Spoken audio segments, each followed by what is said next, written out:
오늘은 우리 창세기 29장 31절에서 30장 24절 말씀을 가지고 후손 경쟁이라는 제목으로 하나님의 말씀을 나누겠습니다. 성경에 보면 하나님이 원하시는 가정은 한 남자가 한 여자를 만나서 일생을 함께하는 일부 일처제의 가정입니다.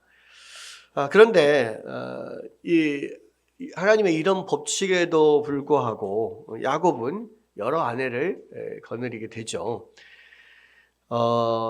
사실은 이제 이 하나님과 이 결혼에 관련돼서 하나님께서 정하신 뜻이 있는데 그 하나님께서 정하신 일부 일처제를 벗어나서 여러 명의 아내를 두거나 또 여러 명의 남편을 두는 것은 하나님 뜻에 어긋나는 것이고 그건 범죄거든요. 그런데 그런 것들이 이 죄 가운데 빠진 인간들이 점점 이 땅에서 확장되어 가면서 그 안에서 그런 일부 다처제라고 하는 그런 죄악된 제도가 생겨난단 말이에요.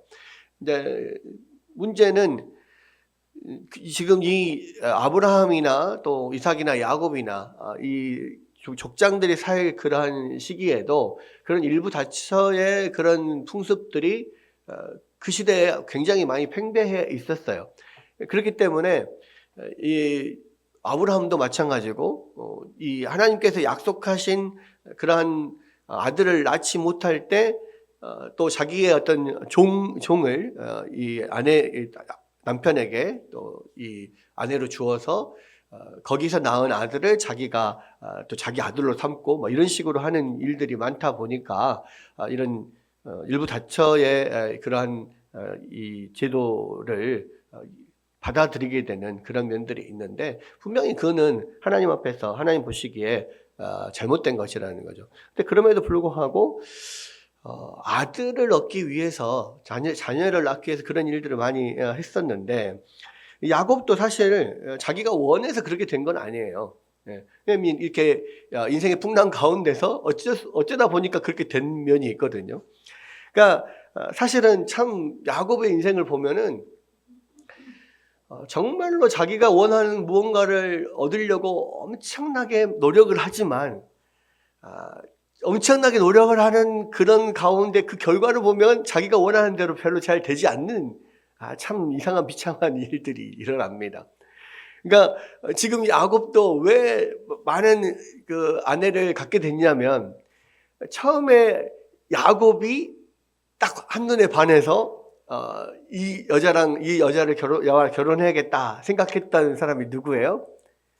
라헬이잖아요. 라헬. 처음에 그 우물가에서 라헬을 만나는 순간부터 라헬을 보고 반했어요. 라헬이 굉장히 또 예쁘게 생겼고 또 하나님께서 이 외삼촌 집에 가서 신부감을 구해와라 하는 부모님의 명령을 듣고 이 바단 아람 하란 땅으로 와서 가장 먼저 만난 사람도 바로 라헬이고, 그러니까 하나님이 나에게 주신 천생 배필이구나 이렇게 생각을 했을 거란 말이에요. 그런데 문제는 그 라헬을 얻기 위해서 7년 동안에 그렇게 고생을 하고 이제 라헬을 주십시오 해가지고 결혼식을 딱 하고 그 첫날 밤에 딱 들어가서 하룻밤을 쫙 자고 나왔는데 아침에 눈 떠보니까 옆에 누가 있어요? 레아가 있어요. 여러분 이게 그냥 이제 성경으로 쭉 보니까 그냥 그러려니 하고 넘어가지만 이거는 우리나라의 그런 막장 드라마에도 나오지 않는 그런 엄청난 막장 드라마죠. 그러니까 내가 평생 내가 사랑하는 여자를 얻기 위해서 7년 동안 그렇게 고생하고 딱 막상 결혼식을 하고 눈 떠보니까 그 옆에 다른 여자가 있어. 그것도 사랑하는 나의 이 라헬의 언니가 이 첫날 밤에 그 몰래 들어와가지고 나랑 관계를 맺고 어느 순간 갑자기 눈 떠보니까 내 사랑하는 여자의 언니가 내 아내가 돼 있는 거야. 이거는 정말 황당한 일이죠. 이거는 지금 생각해 보면 이건 뭐 막장 드라마도 이런 막장 드라마가 없어요. 여러분 그리고 이제 어쩔 수 없이 그래서 이제 그게 외삼촌의 계략이었고 자신의 노동력을 착취하려는 계략이었다는 것을 알지만 그럼에도 불구하고 또 그 라헬을 다시 얻기 위해서 또 7년을 그렇게 일을 합니다. 그리고 나서도 6년을 또 외삼촌에게 사기를 당해가면서 그렇게 거의 20년 동안을 이 노동력을 이 외삼촌에게 착취를 당하잖아요. 그러니까 지금 그렇게 해서 결국 두 아내를 얻었죠. 그리고 그 아들을 낳는 경쟁 안에서 두 아내의 시녀였던 이 실바와 빌하가 또 자기 아내가 됩니다. 그리고 이 스라에서 12명의 아들과 딸을 낳게 되는 거죠. 그러니까 참 이게 첫 단추부터 사실 잘못 끼워진 거예요. 참 이게 그렇습니다. 인생에서 이 첫 단추가 잘못 끼워지면, 그러니까 우리가 옷을 입을 때도 첫 단추를 잘못 끼면 그 밑에도 다 계속 잘못 끼게 되잖아요. 그런 것처럼 이 야곱의 결혼에 있어서, 이 야곱의 가정을 꾸리는 데 있어서 첫 단추가 지금 잘못 끼워졌어요. 그래서 자기가 원했던 이 라헬을 이 아내를 얻으려고 했는데 갑자기 그냥 하루아침에 그 언니가 자기 아내가 되고, 또 동생은 다시 라헬을 얻기 위해서 또 거의 14년이나 되는 일들을 해야 되고, 이제 그런 관계에서 여러분 생각을 해보십시오. 야곱의 입장에서도 정말 이거는 말도 안 되는 일이 일어난 것이지만, 레아와 라헬 관계에서도 그동안에는 죽고 못 사는 언니 동생 관계였단 말이에요. 그러죠. 그런데 이 야곱이라고 하는 남자가 자기 가정에 들어오면서 이제는 둘이서 정말 죽고 못 사는 원수가 되는 거예요. 그러니까 라헬은 라헬 입장에서 라헬대로, 아니 나의 남편을 뺏은 여자가 내 언니잖아. 용서가 되겠습니까? 그리고 그 언니 물론 이게 그런 낌새도 느꼈을 거예요. 왜 7년 동안을 같이 같은 집에서 이렇게 생활을 하고 있는데 야곱이 나름대로 몸도 다 건장하고 이 힘도 좋고 얼굴도 잘생겼고, 이게 이 집안의 뭐 일들도 잘 도와주고 여자의 마음도 잘 챙겨주고 좋잖아요. 그러니까 자기도, 라헬도 너무 이렇게 사랑하지만 보니까 언니도 보니까 눈치가, 야곱을 좋아하는 눈치가 이렇게 느껴졌을 거예요, 분명히. 여자들은 되게 그런 거 민감하잖아요. 그리고 대부분 많은 경우에 한 집안에 사는 형제나 자매들, 그러니까 생긴 것도 비슷한데요, 사실 좋아하는 것도 비슷해요. 많이. 성격이 성격이 조금 다를 수도 있어요. 근데 대부분 같이 살고 같이 보고 같이 경험하고 같이 이렇게 있다 보면 좋아하는 것들이 비슷한 경우들이 많아요. 그러니까 또 사람이 그렇잖아요. 옆에서 여러분들 친구 관계 안에서도 이렇게 보면 야 누구 처음에는 나도 별로 이렇게 관심을 갖지 않았어요. 근데 옆에서 내 친구가 야 저 애 괜찮지 않냐? 막 이러면서 자꾸 이렇게 하면은 처음에는 관심 안 갖다가 그 친구가 막 좋아해서 계속 그 친구 이야기를 하잖아요. 그러면 나도 모르게 좀 좋아하는 마음이 생겨요. 호감이 생긴다고. 그렇잖아요. 또 자기 친구가 예를 들어서 어떤 아이돌 그룹 누구를 좋아한다. 어떤 애들을 좋아한다. 그러면 그 친구가 막 좋아하잖아요. 그러면 같이 옆에 친하게 지내던 애들도 계속 그 이야기를 들으니까 세뇌되듯이 그렇게 나도 같이 좋아하는 경우도 많습니다. 그러니까 분명히 레아하고 라헬 사이에서 7년 동안 야곱이 그 집에 살면서 비슷한 마음들이 분명히 생겼을 거예요. 근데 문제는 그냥 좋아하는 마음이 생기는 것과 이렇게 첫날 밤에 몰래 들어가서 남편을 뺏는 거는 완전히 다른 문제죠. 이제 그때부터는 진짜 이거는 원수가 되는 거야. 그쵸? 그러니까 이미 야곱의 결혼 생활은 처음 시작부터 이미 험난한 그런 많은 그 어려움들이 있을 거라는 것이 이미 예고가 돼요. 그리고 여러분 생각해 보십시오. 두 자매예요. 그러니까 참 그래요. 여러분 가족이라는 게요, 가장 친하고 가장 그렇게 긴밀한 서로 마음도 함께 나누고 할 수 있는 그런 사이이기도 하지만 한편으로는 그렇기 때문에 또 서로에게 함부로 대하거나 상처를 주는 경우도 되게 많아요. 그죠? 네.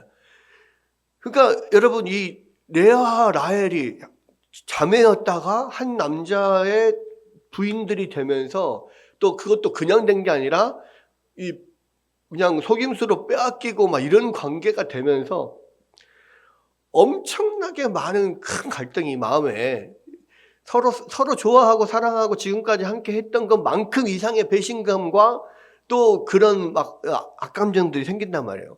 또 가족이었기 때문에 더 이렇게 심하게, 다른 사람보다 더 심하게 어떤 자기의 마음을 막 표현하거나 내지르거나 뭐 그럴 수 있는 거죠. 그러니까 그 갈등이 훨씬 더 심해져요. 근데 이제 문제는 뭐냐면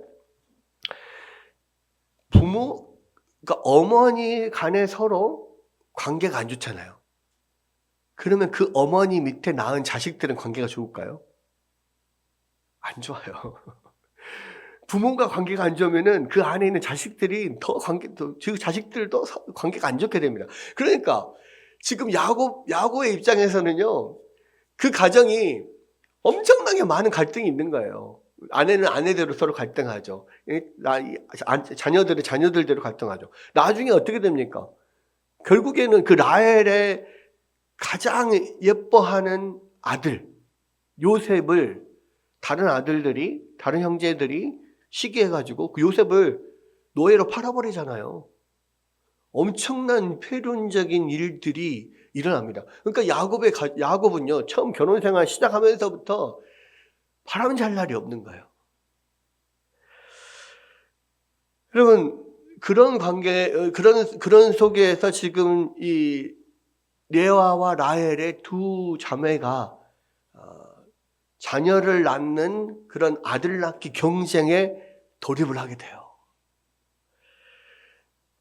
여러분, 얼마나 야곱은 골치가 아팠을까요? 어떻게 할 수가 없어. 이거는 내가 어떻게 해줄 수가 없는 문제야. 그렇죠. 그러니까 어떻게 보면 이 결혼 관계 안에서 모두가 피해자예요. 야곱도 원치 않는 그런 아내를 얻고 또 속임수를 당하고 뭐 이런 일들이 있었죠. 레아는 레아대로 그렇게 해서 결혼을 하기는 했는데 그것도 아버지가 하라 해서 했고 자기 마음도 그래도 뭐 괜찮은 마음이 있기 때문에 했는데 결과적으로 라헬은 결혼만 했지 야곱에게 사랑을 받지 못해요. 라헬은 라헬대로 자기 사랑하는 남편을 언니한테 뺏긴 거야. 그리고 물론 야곱이 계속해서 라헬을 사랑합니다만은 사랑을 받으면서도 불구하고 나중에 보면 이 라헬은 또 아들을 낳지를 못해. 그러니까 이 가정이요, 처음부터 잘못 단추를 끼워지니까요, 이 가정이 계속 문제가 생기는 거예요.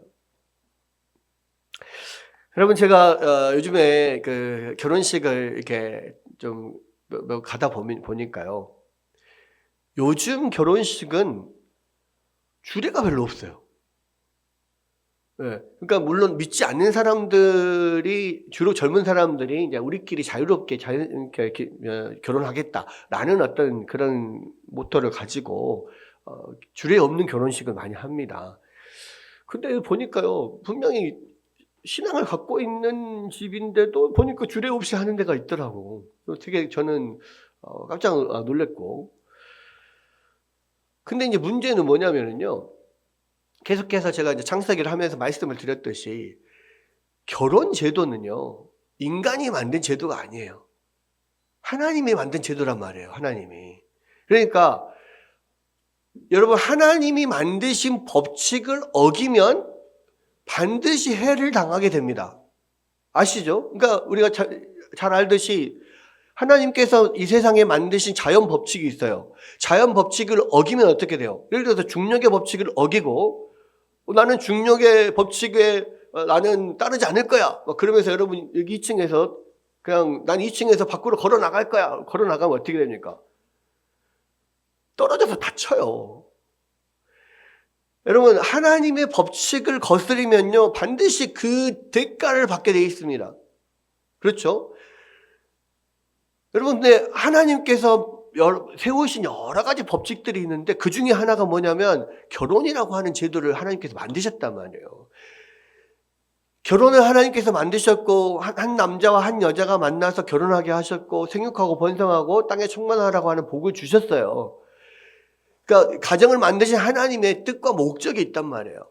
그래서 하나님의 목적대로 가정을 만들고 유지해 나가지 않으면 반드시 문제가 생기고 어려움이 있고 결과적으로 이 세상에서 그 어려움들을 당하지 않는다고 할지라도 하나님 앞에 서면 반드시 하나님께서 그 죄를 물으셔요.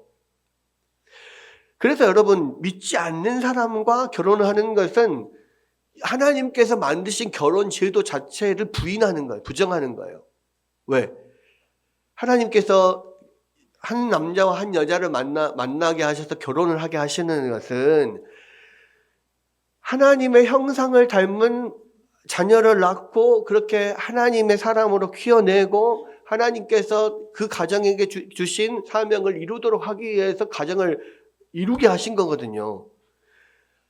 사람이 독처하는 것이 좋지 못하다. 사람이 혼자서 사는 것이 좋지 못하기 때문에 남편과 아내가 만나서 함께 가정을 이루어서 시너지 효과를 내면서 하나님의 뜻을 이루라고 가정을 이루라 말씀하셨는데 그 목적과 상관없이 그냥 내가 좋아하는 사람과 만나서 그냥 결혼하면 결국 그 이후에 일어나는 모든 일들은요, 하나님 앞에 가서 그 벌을 받아야 되는 그런 문제고 이 세상을 살면서도 별로 행복하지 못해요.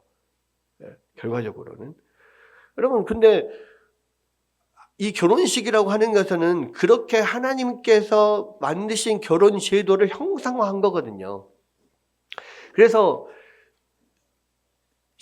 신부의 아버지가 신부를 손을 잡고 신랑에게로 데리고 가는 것이 하나님께서 하와를 만드셔서 아담에게 하와의 손을 잡고 데리고 가시는 것을 형상화하는 거라고요. 그 장면을 그 장면을 재현하는 거예요. 그리고 앞에 주례가 있는 것은 뭐예요? 주례가 하나님의 말씀을 전함으로써 하나님께서 만드신 하나님을 대신하는 거죠. 주례가 하나님을 대신하는 거예요. 그래서 이 결혼식 전체를 하나님 앞에 예배로 드리면서 그런 장면들을 형상화하면서 결국 이 결혼 제도라고 하는 것이 하나님께서 만드신 것임을 우리가 인정하고 고백하는 하나의 믿음의 행위란 말이에요. 그런데 믿지 않는 사람들이 그런 것은 그렇다 치더라도 믿는 사람들도 주례를 세우지 않고 그냥 자기들끼리 뭐 이렇게 해가지고 사회자가 앞에서 성혼 선포해요. 신랑 누구와 신부 누구는 오늘부터 부부가 되면 선포합니다. 자기가 무슨 권위로 그 선포를 해요? 자기가 선포하면 부부가 됩니까? 아니잖아요. 그러니까 되게 그런 거 보면서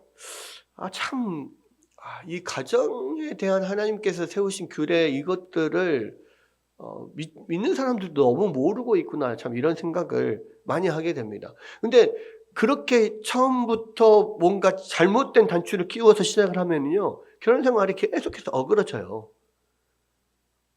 여러분 우리가 결혼 생활 제가 그 이야기를 했거든요. 많은 사람들에게 남녀가 사귀고 연애하고 뭐 그런 핑크빛 그런 기류 안에서 정말 서로 이게 꽁냥꽁냥 할 때는 좋습니다. 너무 행복하죠.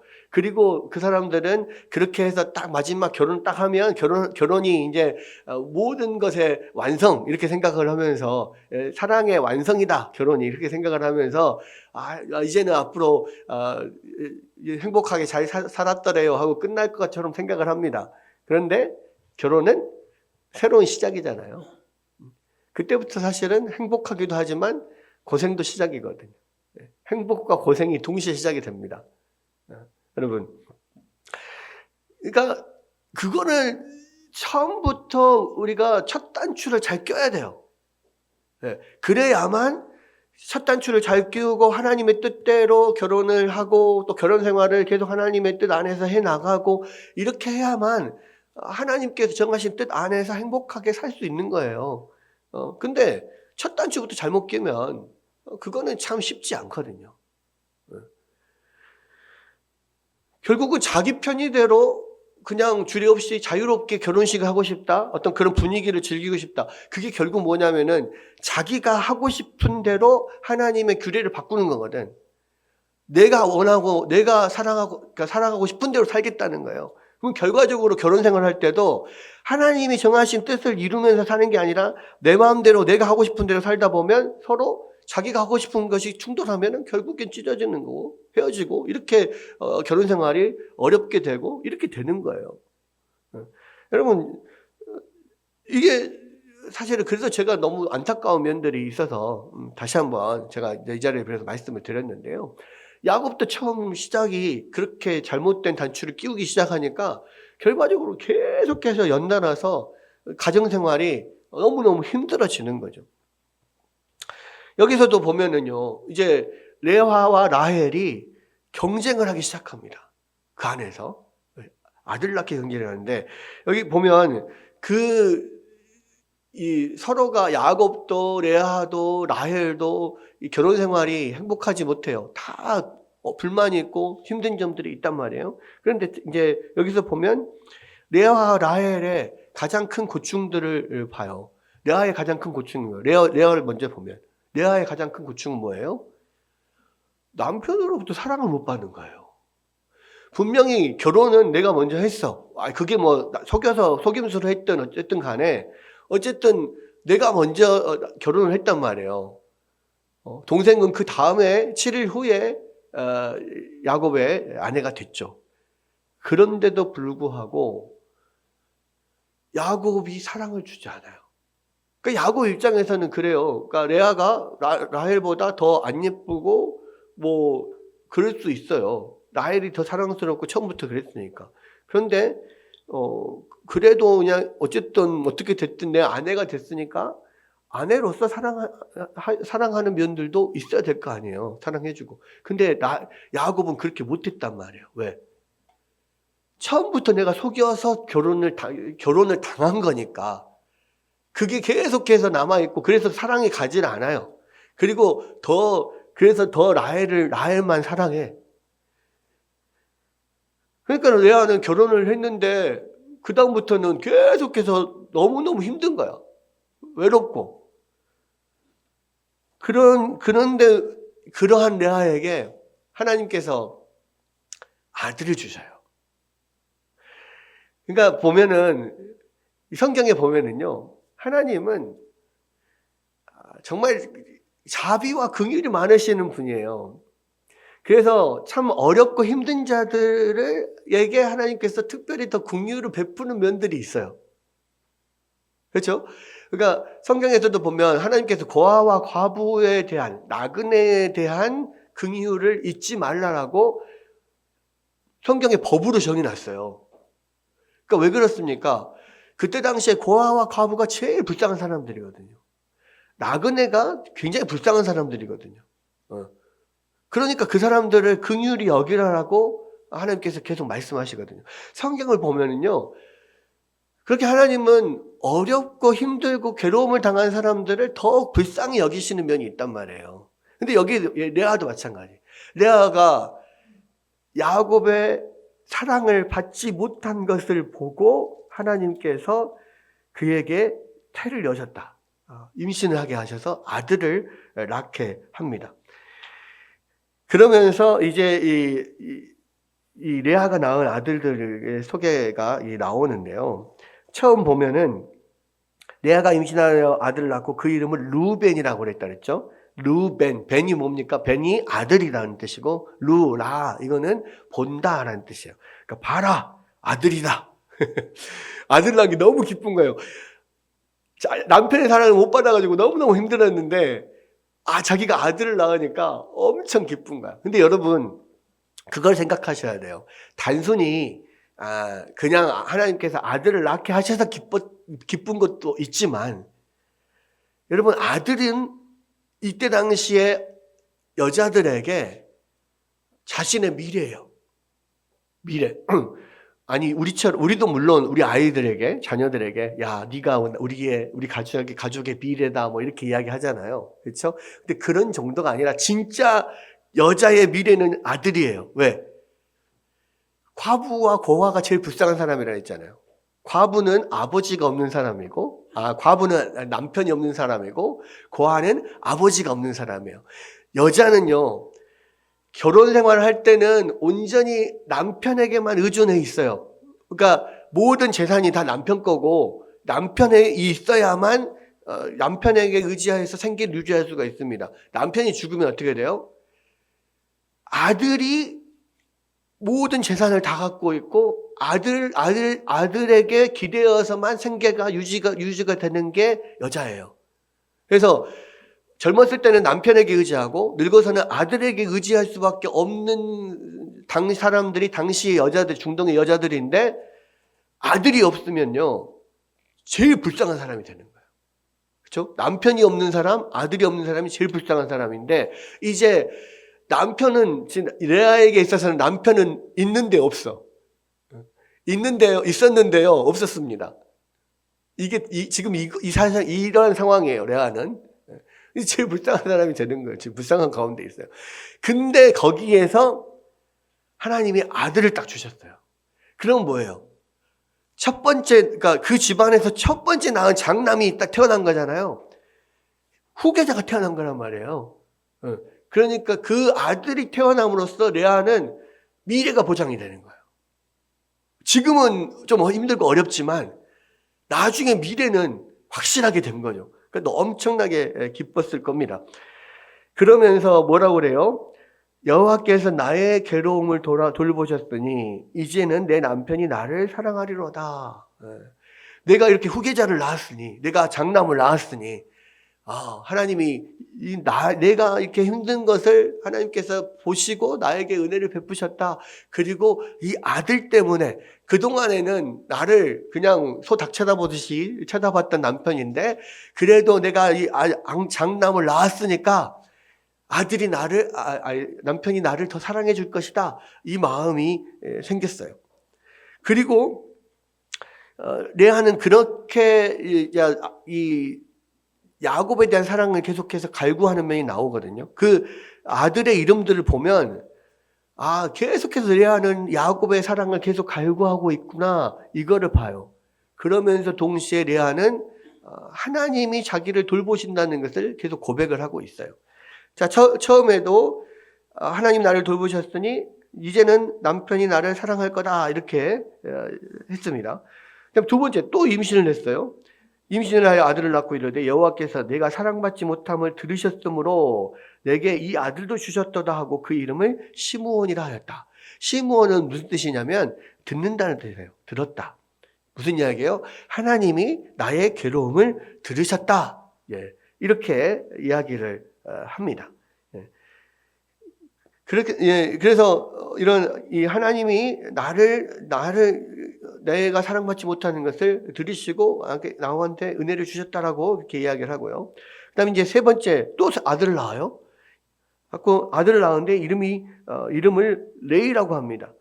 34절 그가 또 임신하여 아들을 낳고 이르되 내가 그에게 새 아들을 낳았으니 내 남편이 지금부터 나와 연합하리로다 하고 그의 이름을 레위라 하였으며 이 레위가 연합하다, 함께 있다, 붙어 있다, 달라붙어 있다, 뭐 이런 뜻이에요. 그러니까 지금 이 레아의 입장에서는 레이를 낳으면서 이 세 아들을 셋이나 낳았으니까 이제는 남편이 나와 함께 있겠거니 이런 마음이 이제 생긴 거예요. 그러니까 처음에는 루벤을 낳았을 때는 이제 나를 사랑할 거다 이렇게 생각을 했는데 사실은 계속해서 야곱의 그런 모습이 또 사랑하는 모습이 아니에요. 조금씩 이제 더 마음들을 좀 내려놓는 거죠. 그리고 이제 레이부터는 아들 셋이나 낳는데 이제는 나를 사랑하는 것까지 내가 안 바란다. 내 옆에 붙어나 있으면 좋겠다. 이제는 그래도 나와 함께는 있겠지. 그러니까 이 전체적으로 쭉 보면은 야곱이 레아와 라헬 두 아내를 얻었지만 거의 항상 라헬과 함께 있었던 것 같아요. 그러니까 레아는 항상 이렇게 밀려나 있어요. 독수공방이고. 그래요. 근데 아들을 셋이나 낳았으니까 이제는 그래도 나와 함께 좀 있겠지? 예? 이런 마음을 가지고 있습니다. 그러니까 점점점 더 조금씩 마음을 내려놓는 면이 있어요. 그리고 이제 네 번째 아들을 낳으니까 뭐라고 해요? 또 아들을 낳고 이르되 이제는 여호와를 찬송하리로다 하고 그로 말미암아 그 이름을 유다라 하였다. 유다는 뜻이 뭐예요? 찬양, 찬송하다 이런 뜻이에요. 찬양, 유다. 네. 근데 지금 이 유다에 이르러서는요, 더 이상 남편의 사랑을 갈구하지 않아요. 그리고 오히려 하나님을 그냥 찬양합니다. 그러니까 레아는 이 아들을 계속해서 하나님께서 주시는 그 은혜를 통해서 결과적으로 하나님을 찬양하고 하나님을 더 의지하고 이렇게 되는 면들을 볼 수 있어요. 결국은 이 남편으로부터 받지 못한 사랑을 하나님으로부터 내가 이렇게 사랑을 받고 있구나, 그렇게 지금 느끼고 있는 거죠. 그러니까 이제 그렇게 하고 이제 계속 연속적으로 계속 내 아들을 낳고 그리고 출산이 또 멈추니까 30장의 1절에 보면 라헬이 이제 시기를 합니다. 라헬이 자기가 야곱에게서 아들을 낳지 못함을 보고 그의 언니를 시기하여 야곱에게 이르되 내게 자식을 낳게 하라. 그렇지 아니하면 내가 죽겠노라. 그러니까 언니는 계속해서 아들을 낳아요. 내 아들을 4명이나 낳아. 근데 나는 아무리 노력을 해도 아들을 못 낳아. 여러분 생각을 해보십시오. 야곱은 라헬을 사랑하고 항상 라헬 곁에 있습니다. 그 저녁에 같이 잠자리를 할 때도 항상 라헬과 있을 거 아니에요. 레아는 결혼을 했지만 옆에 붙어 있질 않아. 그러니까 밤에 동침을 할 수 있는 그런 시간들도 많지가 않다고요. 근데 어쩌다 한 번씩 레아와 동침을 하고 나면 아들이 생겨버려. 근데 라헬은 날마다 같이 있는데도 불구하고 아무리 힘쓰고 애쓰고 노력을 해봐도 아들이 안 생겨. 그러니까 이제는 언니가 첫째 아들 낳고 둘째 아들 낳고 셋째 아들 낳고 넷째 아들 낳을 때까지 아무리 기다리고 노력해도 안 되니까 이제 성질을 한 거예요. 너무 힘든 거야. 그러니까 이제 남편한테 막 남편을 타박을 해. 아들을 낳게 하라고. 나한테 너 아들을 주라고. 그러니까 남편이 뭐라고 해요? 야곱이 뭐라고 해? 아니, 그게 내 마음대로 되냐? 내가 하나님이냐? 뭐 이렇게 이야기를 하는 거죠. 이 절에 보십시오. 야곱이 라헬에게 성을 내어 이르되 그대를 임신하지 못하게 하시는 이는 하나님이시니 내가 하나님을 대신하겠느냐? 그러니까 자기도 답답하죠. 아니 내가 아들을 낳게 하는 사람이 아니고 하나님이 아들을 안 주신데 어쩌라는 거냐, 내가 나보고. 우리가 노력을 안 하는 것도 아니고. 근데도 이 라헬은 그것 때문에 너무 힘들어 죽겠어. 안 되겠어. 속이 막 뒤집어질 것 같고 시기도 나고 심지어는 내가 죽겠다. 그런 상황에 이르렀어요. 그러니까 그 다음에 뭔가 원하는 거를 얻지 못하면 어떻게 해서든 그것을 얻으려고 다른 방법을 생각해내잖아요. 그러니까 야곱과 라헬은 상당히 비슷한 면이 많이 있는 것 같아요. 야곱도 자기가 원하는 것을 얻기 위해서 속임수든 뭐든 엄청나게 많은 이렇게 계략을 짜고 막 해가지고 그것을 쥐어짜고 이렇게 뺏으려고 하는 성향이 강하잖아요. 라헬도 자기가 원하는 것은 어떻게든 막 이루려고 하는 그런 성향이 강한 것 같아요. 그러니까 자기 아버지 라반이 사실은 그런 성향을 갖고 있는데 그런 성향들이 이제 자녀들에게도 어느 정도 이렇게 대물림이 되는 거죠. 그러니까 라헬이 어때요? 도저히 자기 스스로는 아들을 낳을 수 없으니까 이제는 다른 그런 세속의 풍습대로 그렇게 하자. 그래서 자기 여종 빌하를 남편에게 들어가게 해가지고 빌하를 통해서 아들을 얻으려고 합니다. 그런데 진짜로 그렇게 빌하를 아들이 이렇게 남편에게 야곱에게 줬더니 아들을 낳았어요. 아들을 낳아서 3절에 보니까 그가 아들을 낳아 내 무릎에 두리니 그러면 나도 그로 말미암아 자식을 얻겠노라 하면서 진짜로 아내로 주었더니 비라가 임신을 해서 야곱에게 아들을 낳았습니다. 그래서 이 6절에 보니까 라헬이 이르되 하나님이 내 억울함을 푸시려고 내 호소를 들으사 내게 아들을 주셨다 하고 이로 말미암아 그의 이름을 단이라 하였으며 그랬습니다. 단이 뭐냐면 심판자, 심판하다, 판단하다 이런 뜻이거든요. 여러분 다니엘 있잖아요. 다니엘. 다니엘이거든요. 하나님, 그러니까 심판자다. 이 나의 하나님. 하나님이 나의 심판자시다. 이런 이야기거든. 그러니까 단이 심판하다는 뜻이고 판단하다는 뜻이에요. 그러니까 하나님께서 나의 억울함을 푸시고 하나님께서 나를 판단하셨다. 나에 대한 판단을 내리셨다. 그런 의미로 단이라고 이름을 짓습니다. 그리고 또 비라가 다시 둘째 아들을 낳아요. 그 아들을 낳으니까 라헬이 그 이름을 내가 언니와 크게 경쟁하여 이겼다라고 하고 그 이름을 납달리 이렇게 했습니다. 납달리가 뭐냐면 싸우다, 경쟁하다, 레슬링하다 이런 뜻이에요. 네. 그래서 내가 드디어 언니와 경쟁해서 이겼다라는 뜻으로 납달리 이렇게 이야기합니다. 그러니까요, 여러분 사실은 이 라헬이 빌하를 이 야곱에게 주었는데 빌하가 아들을 둘이나 낳았잖아요. 근데 빌하는 아무런 권한이 없어. 심지어 그 이름도 누가 짓습니까? 라헬이 지어요. 그러면서 지금 이 라헬은 어쨌든 빌하를 통해서 두 아들을 얻었지만 두 아들을 얻었다 하고 자기가 그 아들에 대한 권리를 행사하고 그 아들의 이름까지 지었어요. 근데 여러분 생각해 보세요. 그렇게 라헬이 자기 그 낳은 아들을 이름을 짓고 뭐 그렇게 했어도 두 아들 단과 납달리가 자라면서 누구를 엄마라고 하겠습니까?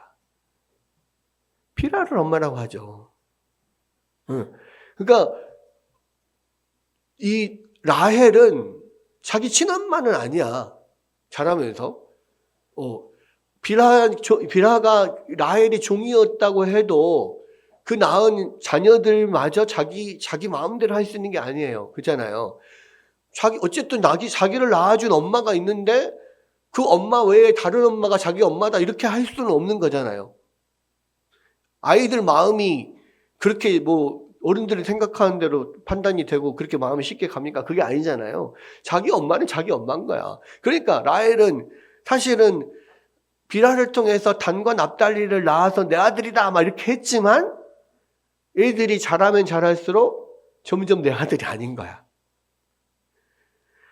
그러니까 라헬은 계속해서 지금 그런 식으로 뭔가 묘수를 써가지고 아들을 얻었음에도 불구하고 여전히 그 마음 가운데 채워지지 않은 그런 마음이 있고 여전히 괴로움이 남아 있어요. 근데 이제 그렇게 빌하를 통해서 이제 둘을 얻어가지고 나름대로 자기가 이겼다 막 이렇게 하고 있으니까 또 이제 그걸 보고 레아가 또 시기를 합니다. 그래서 야 네가 네 종을 통해 가지고 아들을 얻었어. 좋아. 나는 내 종 없냐? 그러니까 자기 종 또 실바를 야곱에게 보내요. 그래서 야곱에게 보내서 야곱에게서 아들을 낳습니다. 두 아들을 낳아요. 이름을 첫 번째 아들은 가시라고 했습니다. 왜요? 복되다. 야, 이런 복되도다 이런 뜻이고 두 번째 아들은 아셀이라고 하셨습니다. 행복하다, 기쁘다. 그러니까 사실은 라헬 입장에서는 자기 종 빌하를 통해서 아들을 얻는 것은 굉장히 절박한 문제고 막 그렇게 간절한 속에서 얻었어요. 근데 이 레아는 뭐 자기도 종 실바를 통해서 아들을 얻으면 좋고 못 얻어도 상관은 없어요. 이미 4명이나 있으니까. 근데 거기다가 2명을 더 얻으니까 아이고 좋네. 뭐 아이고 행복하네. 뭐 이런 거예요. 이제 이게 뭐냐면 어떤 느낌이냐면 야 네가 아무리 뛰어봐야 벼룩이야. 너는 나한테 상대가 안 돼. 약간 이런 의미죠. 너 해봐야 끼케야 2명이지? 나는 이제 6명이야. 뭐 약간 이런 느낌이에요. 그래서 알고 좋다 뭐 이런 뜻인 겁니다. 그래서 복되다, 기쁘다 이런 이름을 붙입니다. 근데 여기에서 경쟁이 끝났으면 좋겠는데 라헬 입장에서 언니가 실바를 통해서 2명이나 더 4명이나 자녀가 있었는데 거기를 그것 때문에 내가 이 비라를 통해서 종을 통해서 2명을 얻었는데 아니 언니는 자기 또 종 여종을 통해서 2명을 더 얻어버려요. 그러면 지금 현재 스코어 몇 대 몇? 6대 2잖아요. 6대 2. 그러니까 너무 라헬 입장에서도 속이 상해. 네? 그래가지고 야 이제 방법이 없을까? 또 자녀를 낳을 수 있는 방법이 없을까? 왜? 아무리 해도 자기에게는 하나님이 아들을 안 주시니까. 그래서 이제 고민하고 있는 차에 어떤 일이 생기냐면 14절에 밀 거둘 때 루벤이 나가서 들에서 합 한 채를 얻어서 그의 어머니 레아에게 드렸더니 라헬이 레아에게 이르되 언니의 아들의 합 한 채를 청구하노라 그랬어요. 이 합 한 채가 뭐냐면 약간 어떤 이 체험제처럼 이렇게 남자들을 흥분하게 하거나 해서 더 성욕을 일으키기도 하고 또 여자들이 먹으면 또 임신도 잘 되고 그런 어떤 사랑의 묘약처럼 그렇게 받아들여지던 그런 그 채소 같은 거, 그런 약재 같은 거였어요. 근데 그거를 우연히 루벤이 들여서 얻게 돼요. 그 소식을 듣고 라헬이 레아에게 이야기합니다. 그거 나한테 줘라. 너 언니 아들의 합 한 채를 청구하노라 그래요. 근데 아니 자기 것도 아닌데 그걸 청구한대. 달라는 거야. 그러니까 지금 레아가 이야기를 합니다. 레아가 그에게 이르되 내가 내 남편을 빼앗는 것이 작은 일이냐? 그런데 내가 내 아들의 합 한 채도 빼앗고자 하느냐? 근데 레아 말도요. 사실 좀 거시기 합니다. 왜? 레아는 네가 내 남편을 빼앗는 것이 작은 일이야 말했잖아요. 근데 사실은 누가 누구 남편을 뺏었어요? 레아 자기가 라헬 남편을 뺏은 거잖아요.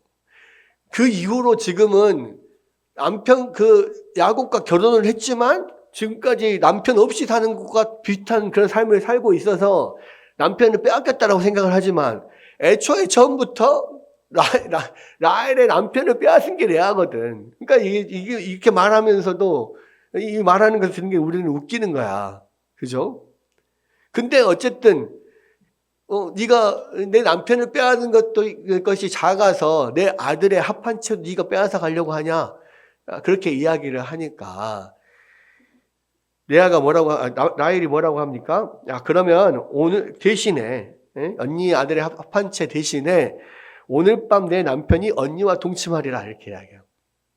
이 말은 무슨 이야기냐면 지금 라헬이 동생이고 순서로 봐서도 야곱의 2번째 아내긴 한데 모든 이 라헬이 야곱의 모든 사랑을 다 받고 있고 그 남편의 사랑을 받고 있기 때문에 그 집안에서도 권위가 그 여러 아내들이 있지만 라헬이 최고 지금 권위를 갖고 있어요. 그래서 모든 것을 집안의 모든 일을 이래라 저래라 라헬이 마음대로 지금 하고 있는 거예요. 그런 상황입니다. 심지어는 야곱이 오늘 밤 누구와 동침을 할 것인지 어느 아내를 찾아갈 것인지 그것도 라헬이 정하는 거야. 근데 지금까지는 다른 아내를 찾아가지 못하게 했겠죠. 찾아가는 것도 아주 소수로 작게 했을 거예요. 그런데 이제 이번에 그러면은 내가 합 한 채를 내가 가지고 오는 대신에 오늘 밤 야곱이 언니와 자도록 할게. 이렇게 한 겁니다. 오케이, 좋다. 거래가 이루어졌어요. 근데 재밌는 건 뭐냐면 그 아이를 잘 낳게 해준다는 합 한 채를 거래를 통해서 라헬이 가져와서 먹었는데 라헬은 그 합 한 채를 먹고도 자녀를 못 낳아. 근데 레아는 그 합 한 채를 주고 그냥 하룻밤 야곱과 동침을 했는데 또 아들을 낳아. 그러니까 여기에서 보면 하나님이 17절에 하나님이 레아의 소원을 들으셨으므로 그가 임신하여 5째 아들을 야곱에게 낳은지라. 그러니까 레아는 그 마음 가운데 항상 이 남편의 사랑을 갈구하는 마음이 있어요. 근데 그것을 그런 괴로움을 하나님이 아시고 그 소원을 들어주셔서 거기에 대한 보상으로 하나님이 또 5째 아들을 낳게 한 겁니다. 그래서 레아가 뭐라고 이야기하냐면 내가 내 시녀를 내 남편에게 주었으므로 하나님이 내게 그 값을 주셨다 하여서 그 이름을 이사가리라 했다. 그러니까 값, 대금 이런 뜻이에요. 그러니까 이 레아도 하나님이 그를 불쌍히 여기셔서 그렇게 긍휼을 베푸신 거를 자기가 이 남편에게 내 시녀를 줘서 그 대가로 하나님이 줬다고 생각해. 그러니까 이것도 전혀 잘못된 생각이죠. 그럼에도 불구하고 하나님이 그에게 이 아들을 주셔서 이름을 이사가리라 했고 또 거기다가 또 다시 임신을 또 해서 6째를 낳습니다. 그러면서 이제는 하나님이 내게 후한 선물을 주시도다. 내가 남편에게 6 아들을 낳았으니 이제는 그가 나와 함께 살리라 하고 그 이름을 스불론이라 그렇게 이야기를 했는데요. 이 스불론은 여기서 보면 주에 보면은 거기에 거함, 함께함 이런 뜻이라는 거예요. 또는 어떤 축복의 의미가 들어있는데 하나님께서 이 나에게 이런 많은 아들을 주셨으니까 이제는 남편이 나와 함께 하겠지 이런 마음이 있습니다. 그러니까 뭐예요? 첫째부터 6째까지 그 이름을 보면 레아는 계속해서 남편의 사랑을 갈구하는데 이 야곱은 레아에게 사랑을 안 주는 거예요. 그리고 하나님이 그런 레아를 불쌍히 여기셔서 많은 아들로 이렇게 복을 주시고 또 위로를 하시는 면들을 볼 수가 있어요. 거기다가 스불론을 낳고 또 디나라고 하는 딸까지 또 낳아. 그러니까 이렇게까지 되니까 이제 라헬 입장에서는 어떻게 돼요? 너무 힘든 거야. 왜? 언니는 4명이나 아들을 낳았어. 그리고 실바를 통해서도 2명을 더 얻었고 자기는 여종 비라를 통해서 2명을 얻었지만 사실은 그게 자기 진짜 아들은 아니야. 그리고 너무너무 힘들어서 정말 하나님 앞에 제발 저에게도 자녀를 주십시오. 기도하고 간구하고 그렇게 하고 심지어는 이제 어떻게든 아들을 낳아보려고 그 르우벤이 갖고 얻은 합한채까지 어떻게든 뺏어 와가지고 먹고 복용을 했는데도 불구하고 그 합한채를 복용한 나는 아들을 못 낳고 그냥 그 대신에 하룻밤을 허락한 언니는 아들을 2명이나 낳아. 그러니까 어떻게 되겠어요? 자기 집안에는요, 야곱의 아들, 남편의 아들이 10명이나 되고 드글드글 10명이나 되는 아들이 있습니다. 근데 그 중에서 자기 아들은 1명도 없어요. 근데 여러분, 아들이 없는 것은 그렇다 쳐요. 근데 아까 제가 말씀드렸듯이 아들은 라헬의 뭐예요? 미래예요, 미래. 이 상태에서 아들이 없이 야곱이 죽잖아요. 그러면 라헬은 지금까지는 모든 집안의 권력을 좌지우지하고 자기 마음대로 그렇게 한 권력을 가지고 있었지만 야곱이 죽는 순간 어떻게 돼요? 제일 불쌍한 존재가 되는 거야. 그 집안에서. 레아는 아들이 6명이나 있기 때문에 든든하겠죠. 심지어 자기 종인 빌하와 실바까지도 2명의 아들이 있기 때문에 노후가 보장이 된다고요. 근데 빌하는 지금은 야곱의 남편의 사랑을 받고 있지만 이제는 노후가 보장이 안 돼. 제일 불쌍한 사람이 되는 거라고요. 그러니까 마음이 얼마나 힘들겠어요. 하나님, 이 많은 아들, 10명의 아들 중에 내 아들은 하나도 없습니다. 마음이 이제 낮아질 대로 낮아져요. 그럴 때에 22절에 보니까 하나님이 라헬을 생각하신지라 하나님이 그의 소원을 들으시고 그의 태를 여셨다. 결국에는 하나님께서 그 낮아진 마음을 하나님 보시고 하나님께서 그를 긍휼히 여기셔서 드디어 태를 여셔서 요셉을 낳습니다. 근데 그게 얼마나 기쁘겠어요. 근데 그걸로 양이 안 차. 그러니까 이름을 요셉이 뭐냐면 더 주세요 이런 뜻이거든요. 하나 더 주세요. 제발 하나 더 주세요. 왜냐하면 다른 자기 여종들도 그렇고 언니도 그렇고 다 2명 이상 낳잖아요. 근데 자기만 하나밖에 없으니까 제발 하나만 더 주세요. 최소로 나도 다른 사람들처럼 하나만 더 주세요. 자, 이렇게 된 거군요. 결국은 나중에 하나님께서 그 소원대로 마지막 베냐민을 하나 더 해요. 그런데 결국 베냐민을 낳다가 라헬은 죽죠. 그래서 자기 목숨, 생명과 바꾼 아들이 베냐민이에요. 여러분, 결국은요, 이 지금 이 후손 경쟁, 아들 낳기 경쟁을 통하여서 우리에게 보여주는 게 뭐예요? 여러분, 우리가 살아가면서요, 하나님, 우리가 열심히 아무리 뭔가를 바라고 원하고 노력하고 해도요, 내 마음대로 안 되는 것들이 있어요. 그리고 하나님께서는 항상 약하고 불쌍하고 이 낮아져 있는 사람들을 하나님께서 늘 더 생각하시고 긍휼을 베푸시는 면이 있어요. 레아와 라헬이 그렇게 서로 그 경쟁하고 시기하면서 결과적으로 공통점이 하나 있게 되는데요. 레아는 처음부터 하나님, 그 낮아진 상태에서 하나님께서 복을 주시니까 계속해서 그 낮은 자를 이렇게 낮은 자에게 긍휼을 베푸시는 하나님을 경험하고 느끼면서 그 하나님의 위로를 받아요. 또 라헬은 처음에는 기고만장해 있다가 결국에는 모든 것을 다 가졌지만 가장 중요한 아들을 낳지 못함으로 결국 시간이 가면 갈수록 점점 낮아져서 더 이상 낮아질 수도 없을 만큼 낮아졌을 때 하나님께서 그를 긍휼히 여기시고 하나님께서 아들을 주시거든요. 우리가 잘 부르는 찬양 중에 낮은 자의 하나님이라는 찬양이 있잖아요. 그 하나님이 사실은 성경에서 나오는 하나님이에요. 나의 가장 낮은 마음 주님께서 기뻐하신다. 낮은 마음이 겸손한 마음이 아니에요. 이게 정말 나는 정말 아무것도 아닙니다. 내가 아무것도 할 수 없습니다. 하나님 나의 불쌍한 하나님 나를 기억하여 주십시오. 나를 도와주십시오. 이렇게 하나님 앞에 엎드리는 사람, 그게 마음이 가난한 사람, 이 마음이 낮아지는 사람이에요. 성경에 보면은 우리 신약성에 팔복이 있잖아요. 마음이 가난한 사람이 복이 있다. 왜냐? 천국이 저희 것이다. 그게 무슨 이야기예요? 하나님 앞에 내가 정말 낮아지고 하나님 나를 도와주십시오.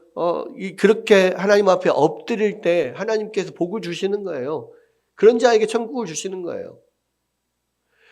여러분, 우리가요, 예수를 믿을 때 이러한 마음이 있어야 돼요.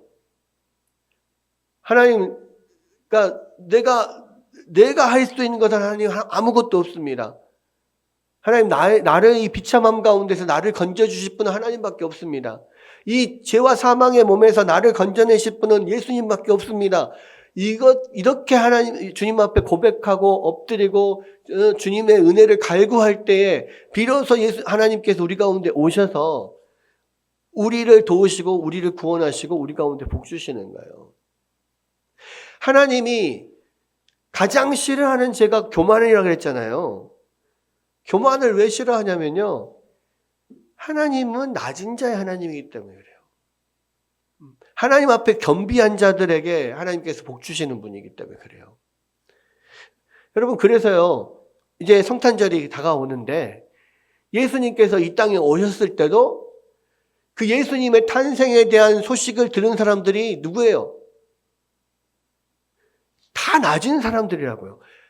아무에게도 알려지지 않았던 시골의 작은 소녀 마리아에게 하나님께서 찾아오셨잖아요. 그리고 잉태하게 하셨잖아요.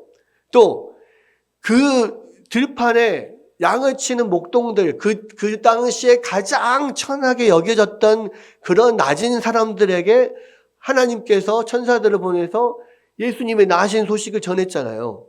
높은 왕궁에 있고 높은 지위에 있던 사람들은 아무도 그 예수님의 탄생의 놀라운 소식을 듣지 못했습니다. 근데 들에 있던 목자들에게 천사들이 찾아가서 예수님의 탄생의 소식을 전했단 말이에요. 그게 무슨 이야기예요? 구약에서도 그렇고 신약에서도 그렇고 하나님은 낮은 자의 하나님이라는 거예요.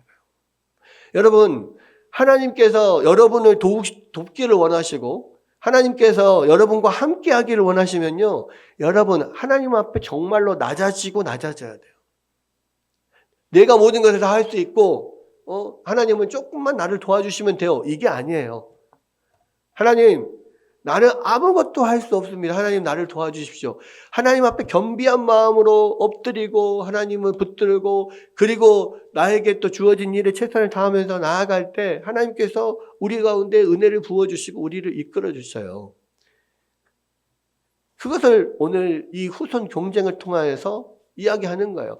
여러분, 결국은 이 일을 통해서요, 서로 안에 많은 상처가 있고 어려움이 있고 서로 시기와 분쟁이 있었지만 결과적으로는 이 일을 거쳐가면서 하나님 앞에 겸비하고 낮아지는 마음을 통해서 하나님께서 역사하심을 깨달아 가죠. 그리고 그것을 다 이해하지 못한다 할지라도 하나님은 그러한 인간들의 죄악된 모습 안에서 서로 시기하고 경쟁하고 막 그런 과정 안에서 결과적으로는 그 안에서도 하나님의 뜻을 이루어 가셔요. 그리고 하나님의 뜻대로 야곱을 통한 야곱에게 많은 후손들이 있을 거라고 하는 그 약속을 지키시고 그 12아들을 통해서 또 12부족을 만들어 가시고 이스라엘이라고 하는 한 민족을 만들어 가셔요. 결국은 이런 이 세상에서의 모든 아수라장 같은 그런 이 아비규환의 싸움 가운데서도 하나님은 하나님의 뜻을 이루어 가신다는 것을 우리는 볼 수가 있는 거예요. 오늘 이 말씀을 통해서 하나님의 온전한 뜻이 우리 안에서 이루어지기를 기대하고 또 하나님 앞에 낮은 마음으로 또 하나님의 도우심을 구하며 또 그러한 하나님의 도우심을 은혜를 경험하는 여러분들 되시기를 주의 이름으로 축원합니다.